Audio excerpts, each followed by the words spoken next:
méchant, méchant. Arrête de déranger tes collègues, tu ne seras jamais l'héritier de ton patron. Arrête de déranger tes collègues, tu ne seras jamais le remplaçant de ton patron. Arrête de déranger.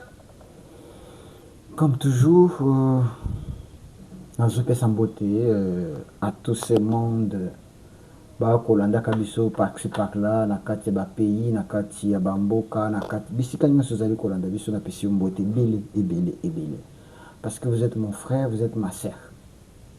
Vous êtes mon frère, vous êtes ma sœur. Et si vous ne suivez pas, namoni mutu musa kolanda te. Parce que d'abord, on a beaucoup d'ennemis dans ce pays. Le Congo, notre pays, vit na kati ya rythme moko ya mabe. Alors, nous comptons sur vous. Sans vous, on ne peut rien faire. Ah oui, retenez ça. Sans vous, nous ne pouvons rien faire. Je salue tout ce monde qui va s'abonner déjà. Qui va liker l'émission. Qui va partager l'émission. Vraiment, je vais vous ramener la kati ya réflexion. Suivez-moi du début jusqu'à la fin. Parce que je vais vous révéler des choses aujourd'hui. Suivez-moi du début jusqu'à la fin. Comprenez qu'il y a quelque chose qui est planifié, que Kabila et Kagame viennent de planifier. Et c'est quelque chose, c'est quoi? C'est assassiner beaucoup de chefs coutumiers au Katanga. Je sais ce que je dis. Ils ont planifié d'assassiner les chefs coutumiers du Katanga.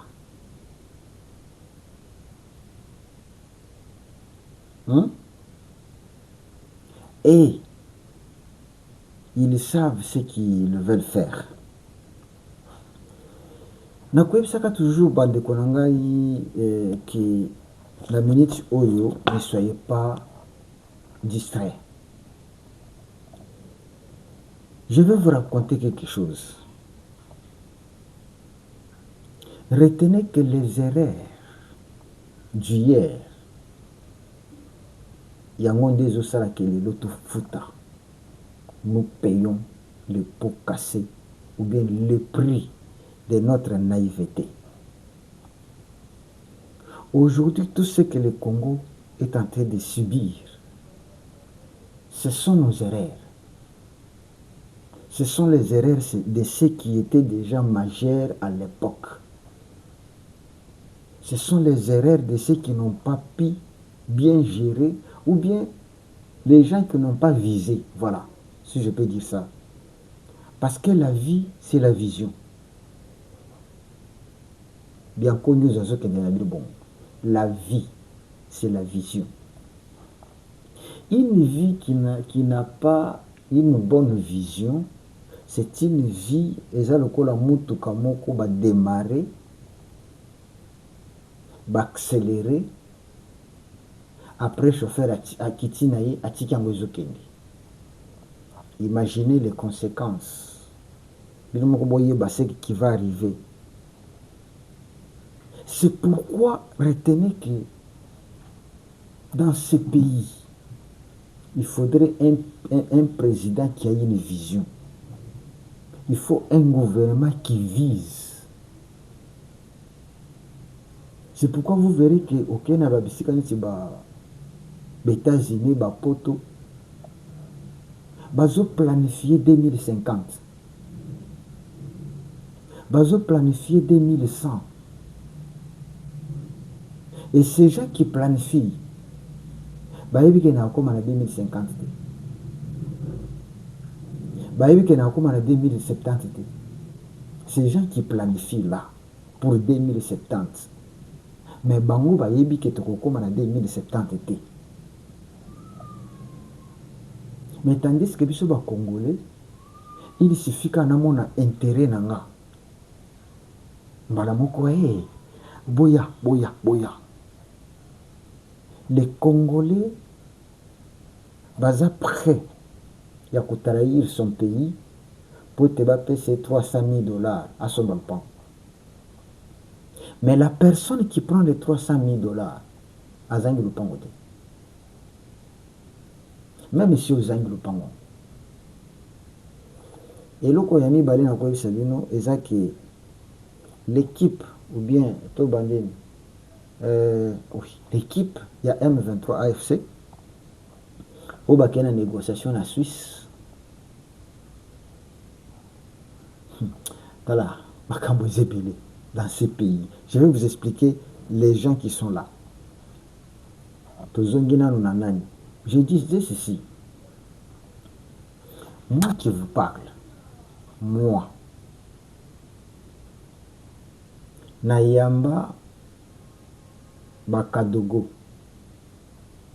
na 97, tozaki nano bana mikie, na uniforme.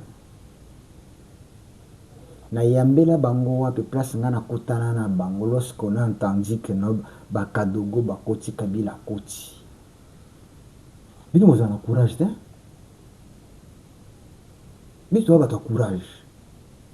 C'est pourquoi tu as ma pote loba. Et parce qu'on connaît. Toi, tu ne connais pas. Et belé bazolo ba bayi belo côté. Na yambela bango place aux hommes na wenza liberté. Les places na kutana na bango boy. Ma ça c'est zobeta. Mais nous tokenda ko yamba bango. Place aux hommes na wenza liberté wana. Ezalaka usine ya montage ya bakamion ya voiture. Babandaki obengango General Motor. Ezalaka usine ya montage. Usine wana bapia ngo na nonande na tango ya pillage. Bapia bakamion nyonso. Bapia ba matériel tout. Batumba na kotumba bato baya balongola batolo bakenda. Eloko etikala kaka eza kaka bamabende. Bamabende kaka. Vous comprenez? Place ozomona wenza liberté wana. Après avoir copié kobanda 92 ti 97 ekomaka bilanga. Babandaki olona ndunda wana balona matembele tokende kosomba matembele wana na ndunda wana kuzoka oui na yambela bango wana Bakadogo tutambola na bango na koti na mulongo na bango to bandi kutambola na bango jusqu'à ce que to komi place komi Kimbuta na balabalo ya Kimbuta wana o benga Kimbuta ezaka mabele. Bapesa ngona kombo Kimbuta parce que c'est Kimbuta ya komisango prince. Ezaka babele. Tokita na bango. China wenja 7, la police eza na wenja 7 wana. Ezaka na saba nzete wana. Babenga mabanga. La police a mabanga. Yo yebite, biso bato yebi.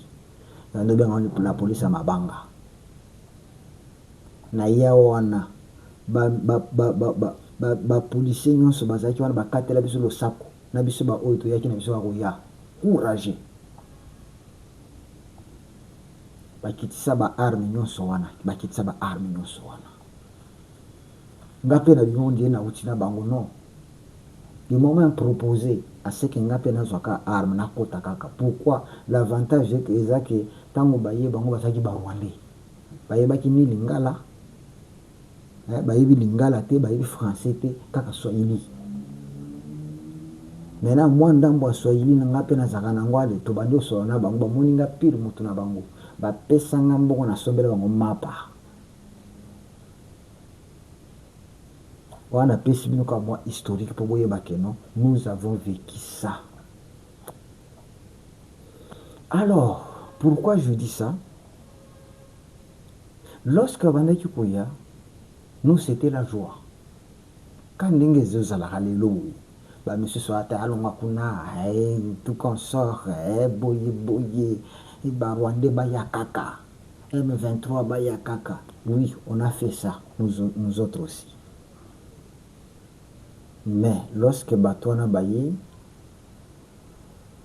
Bazumuze baboumi musée, ti toyei comprendre que eza barwandais kaka biso bato toyambaki bango tobalukela bango totumba bango na wenza siso wana. Oui totumba bango na continuer malobango na continuer. Alors les jours na 98 tango ba Rwandais baye bakoyi kota kito na bamati ba Congo baye nga bakutanga na station ya Kimbuta. Monika station ya Kimbuta na ya ezalaka tozaki wana parce que mikolo na bakataki courant na ba Congo tobandaki kosomba pétrole. Tala tabotika makambo zoba boyi makambo te tokomaki kotuta masango na liboka tobandaki kosomba pétrole to kaka kuna bakoti totika babidon wana tobanda mbango mpona kozonga kote ya njili eza banjili. Oui tozonga na njili kota kati na quartier 6 tango makambo eye kotalaka papa bajeune tozwi courage eza bino bayuma lelo te tokimaki nano tozongi nano totali situation tobi eza banani toyo comprendre que non barwandais. Bon barwandais toyambaki na 97 baye babalukeli biso toyamba bango lisusu na 98 rien tozongela bango. Boyebi histoire ndenge lekana boyebi yango non? Oui biso babianko tozalaka wana. Alors natikamo, qu'est-ce que je viens vous dire? Kabila et Kagame vient de planifier un plan machiavélique. Le plan c'est quoi? Commencer à assassiner le chef coutumier ya Katanga. Lorsque bakobanda ko assassiner le chef coutumier ya Katanga, bakochango sur les épaules du chef de l'État. Que le pouvoir en place n'aime pas les Katangais, bino boyebi. Babimisa awa et pas Chole, on les Katangais sont pourchassés à Kinshasa. Autre tika la komona ata Katangais mon côté a réclamé que non, moi j'ai été pourchassé.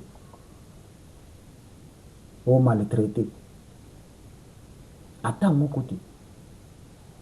Nanga konape alobi, non, les Katangais, on ne veut pas de nous et tout consort. Les mêmes personnes. Kaka bango moko Bissimo a dit quoi? A dit si les Congo ne veut pas de nous, le Congo doit laisser nos terres des Swahiliphones. On se pose des questions. Donc les Bissimo sont affiliés au Congo. Congolais hommes. Donc les Bissimo, pour eux, ils ne sont pas des Congolais. Donc si le Congo ne veut pas de nous, le Congo doit nous laisser sur nos terres. Ce qu'on ne comprend pas. Donc Kivu, ce n'est pas le Congo.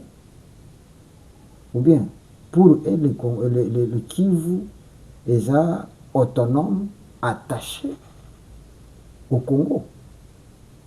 Pour dire que non, nous pouvons dire que nous avons Congolais, lorsqu'on vous dit des choses, vous ne comprenez pas pourquoi. Likez l'émission, partagez l'émission. C'est là qu'on a bien bien quoi c'est là. C'est là nango. Donc na minute oyo baplanifie baseme désordre na Katanga pour pousser au Katangais de dire que non, ah bon, donc le pouvoir en place alingi biso bakatangais te tala ndenge bazonyokola biso tala babomi. Qu'est-ce que balingi basala? Bangi ba reprendre eloko basalaka na Kasai oyo akamona sapo. Je vais vous raconter comment les dossiers akamona sapo démarraka. C'était les chefs coutumiers de Kamwena Sapo, babomaka ye, na bamomi ye, ba oyo ya ye na chefferie na ye, bamimoni humilié. Comment on peut atteindre le numéro 1 ya biso bakamwena Sapo? Nde eloko monaka déclenchement ya guerre ya Kasai. Bato bakufa ebele. C'était politisé. Il n'y avait pas de rancune entre les deux, Babikolo kuna. Non, il n'y avait pas de rancune à Babikolo. Babikolo a Kasai vivaka. Ndenge eza boye. Osoyoka ata mwa rancune entre bato ya Mbujimayi na bato ya Kananga. Balobaka monoko moko, babaza bandeko. Mais bacréa eloko akamwana Sapo na ba politique toujours bakabila oyo pour kaka désordre ebima et désordre ebima toyebi combien bato bakufa na Kasai. Alors que c'est un peuple de paix.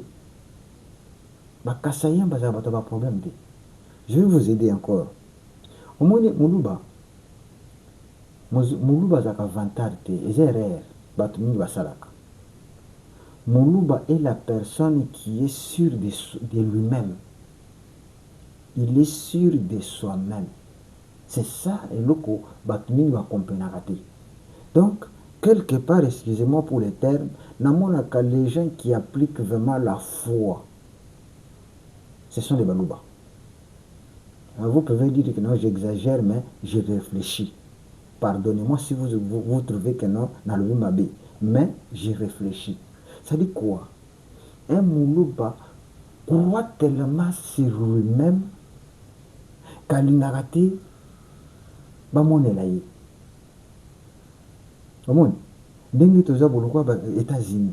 États-Unis croit sur sa supériorité. C'est pourquoi il domine. Les avantages.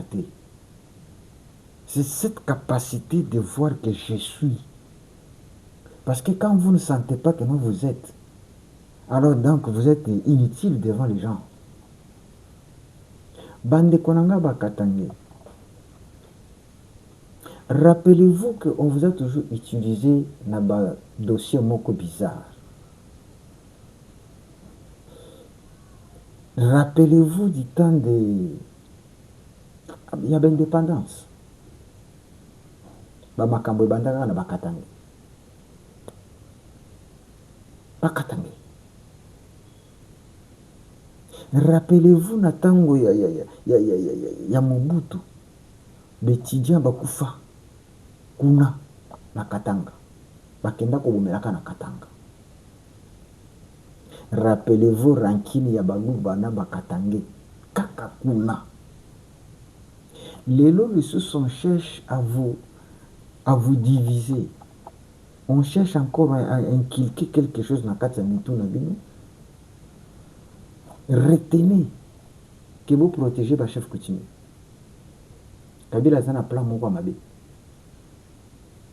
Parce que lorsque bako banda ko bomba chef coutumier, bako yebeno que non, donc bako zwa teni balatisi. Eza déjà na bato préparé baza kuna na Katanga. Eza na bato préparé baza kuna na Katanga. Tout ce dont on vous a dit que non baza na kati ya mouvement, ils vont bazotambola na bango comme état bato normal mais avec des plans ya mabe. Bako kende ko sala bino bako fanda wali que non bino bakachoko. Boyebi te que non basanga kuna basakanela bino bakotisi bino désordre wana. Ntango bakotisa badésordre wana bakozwa bato na bango balatisi yango teni, balatisi bango bateni, baye mpe basali opération babomi, bayebisi bino ke non, ce sont des militaires FARDC ou bien ce sont des policiers ya RDC, bato baye koexécuter chef coutumier na biso. Lorsque bato ya chefferie wana bakoyoka eloko wana, les policiers baye koboma chef na biso, ale désordre bandi. Ba militaire FARDC baye koboma chef na biso, désordre bandi. C'est le même système qu'ils ont utilisé ici au Bandundu. Oui. Baye ko utiliser au Bandundu. Vous voyez comment il y a Bandundu bandaki?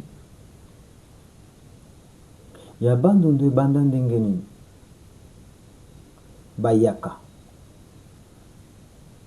qui se considère comme étant bakolo mabele.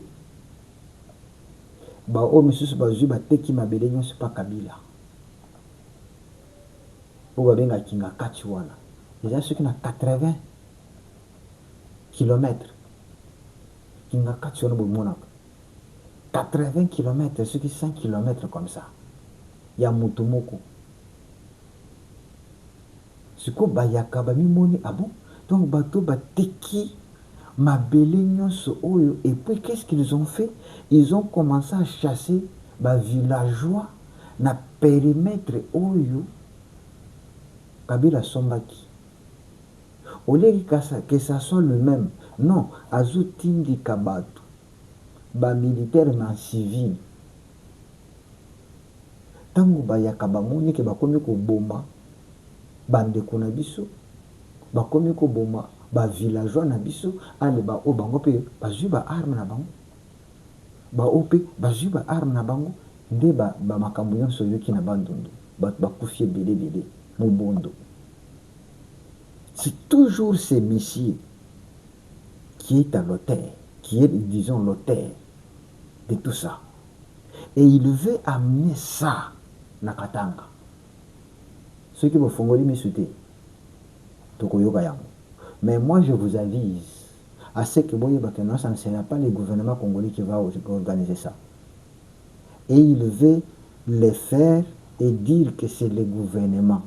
Pour que tant ah bon, donc gouvernement ya Tshisekedi, gouvernement ya Kinshasa, ezobo mabiso boye, et nyoko la biso boye, nzokande bango nde bato bazo sala.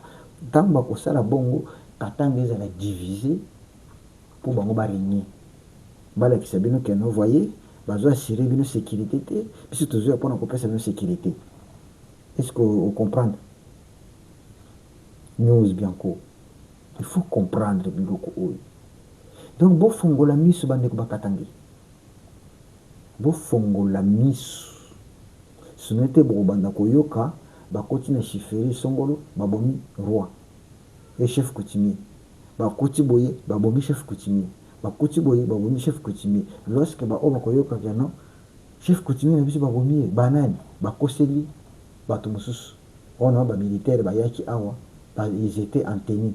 Comme peut bakoki kozwata et lamba ya militaire babwaki. Parce que eza plan.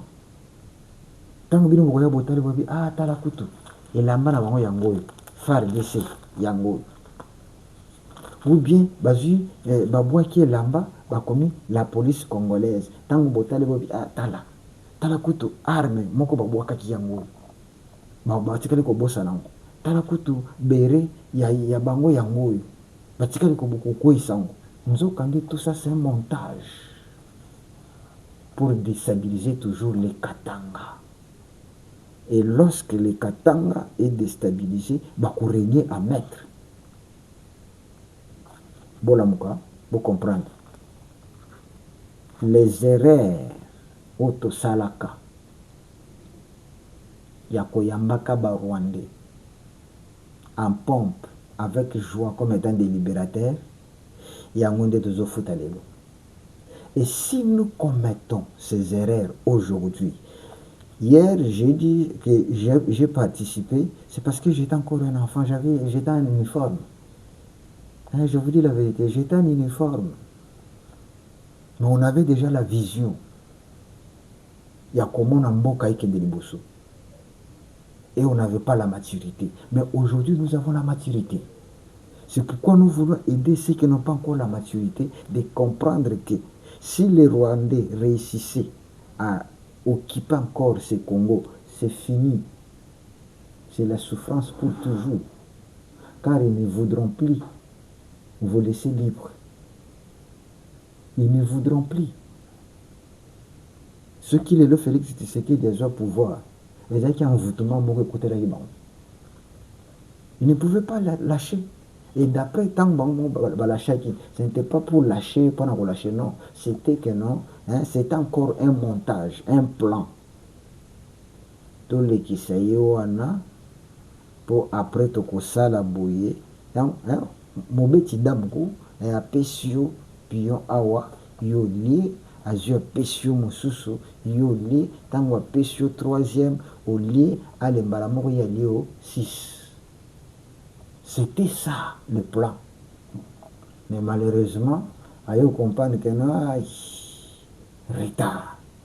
Lelo ningi za boye, lelo bamoni na Cape Town, à 6 km à Cape Town. Joseph Kabila, Kabangi, Hippolyte, on l'a vu en Afrique du Sud, à 6 km. Au moins, il y a combien de masque, abimata mwasi. Pas yebi que l'onginaye par-ci, par-là, pour ceux qui ont l'équipe kaka bamoni azo risqué. Akuma kotambola na kobombana. On est qui premier point, Katangé, Jamaïl. Cette fois-ci, qu'on ne vous manipule pas. Cette fois-ci, ne tombez pas comme vous avez l'habitude de tomber. Non. Soyez éveillés, comprenez que nous avons qu'un seul Congo. Et nous devons bâtir ce Congo ensemble. Merci. Deuxième chose. Bandeko na représentant. Il y a M23. Bakeko Sangana avec représentant. Il y a RDC. Na Suisse. Lelo. Et loko ya kokamwa. Représentants oyo babimi kuna, ce sont des gens qui habitent l'Europe. Nakati ya batuana Claude Ibalanki. Rappelez-vous que Claude Ibalanki, qui était conseiller à président de la République, lorsque Claude Ibalanki est allé te dénoncer Claude Ibalanki a rejoindre M23.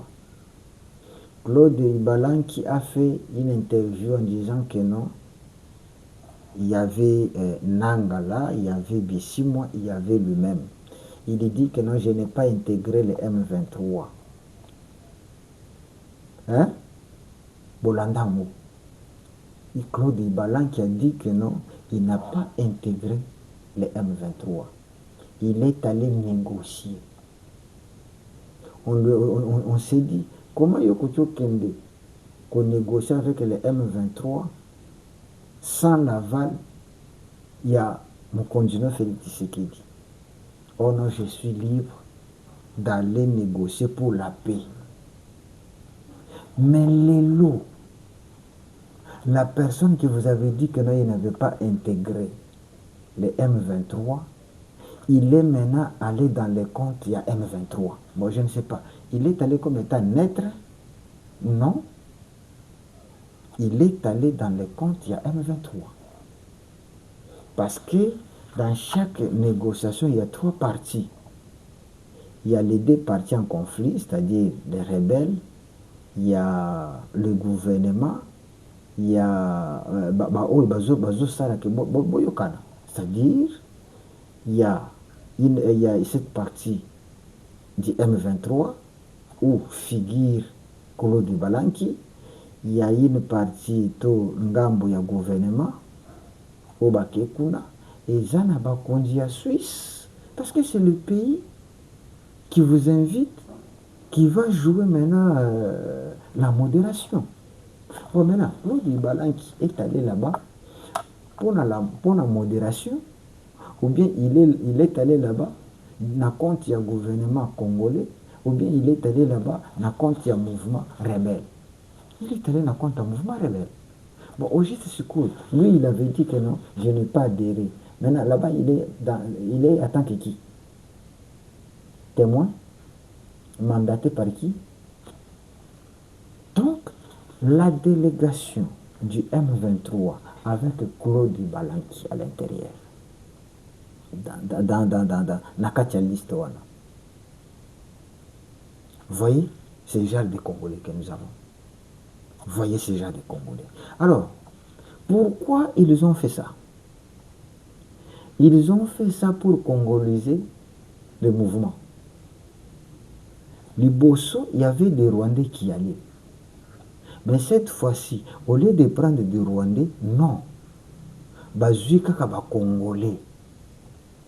Et les Congolais, ce ne sont pas les Congolais là qui sont à Est. Ce sont les Congolais qui viennent en Europe. C'est un jeu. Je vous dis que la politique, c'est un jeu. Kagame cherchant à se retirer, a péché seulement ba ordre. Na ba 6 mois, na kizengine ya Nanga. Nanga, il choisit bato de représenter M23. Au lieu à côté ça un Rwandais na kati à côté si bangote. Azo atika ba Congolais na Claude Balanki à l'intérieur. Sikuyo pour na kolakisa na ba mindele to ko tromper vigilance que non, tous ceux qui sont ici, ce sont des Congolais. Pour comprendre maïle na bango. Le pantin, comme Félix l'avait dit, ne viendront que dire ce que leur maître a tindi bango.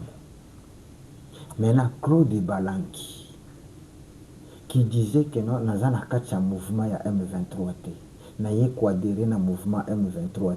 Mais jusqu'aujourd'hui, il est là-bas. Il est à l'Est. Mais il n'est pas dans le mouvement. Il y a M23T. Mais aujourd'hui, il est représentant. Il y a des négociants, il y a M23. Congolais, toujours qui est wapi. Hein? Tout ça, ils ont point. C'est parce que nous voyons que nos intérêts. Nous voyons que nos intérêts. Je ne peux pas dire que non, va tout le monde. Non, non. Il y a des Noirs qui planifient l'avenir. Quand il voit que l'avenir de mon pays n'est pas respecté, il dit non. Mais Claude Balanki, Nanga, Azomona, honneur, ma yébité, c'est que ça va produire après 20 ans. C'est que ça va produire après 30 ans. Tout ce qui était du temps de Mobutu, qui gouvernait du temps de Mobutu. Hein?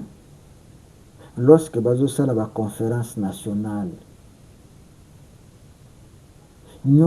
c'était pour que Mboke Zonga na Molongo. Tout le monde avait trouvé qu'on a dit moi je dois occuper le poste, moi je dois être. Congolais, nous visons kaka ba poste. Ibana qui a pourquoi? Parce que après Kolongwa n'a qui conseillé, il se considère un chômeur.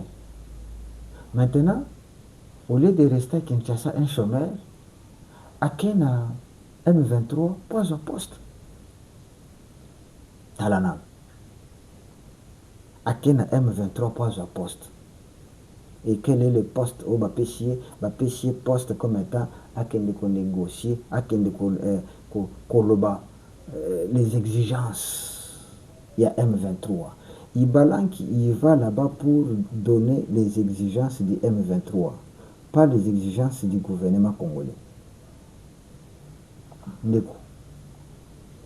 Les gens comme les Claude Balanki, les gens comme les Nanga, tous ces Congolais qui se sont liés ou bien ralliés na M23 sont impardonnables. Tous ces Congolais. Ah Nzambe. Nzambe okopesa nga ata place ya président te Nzambe. Nga soki opesi nga parcelle ya kokamba.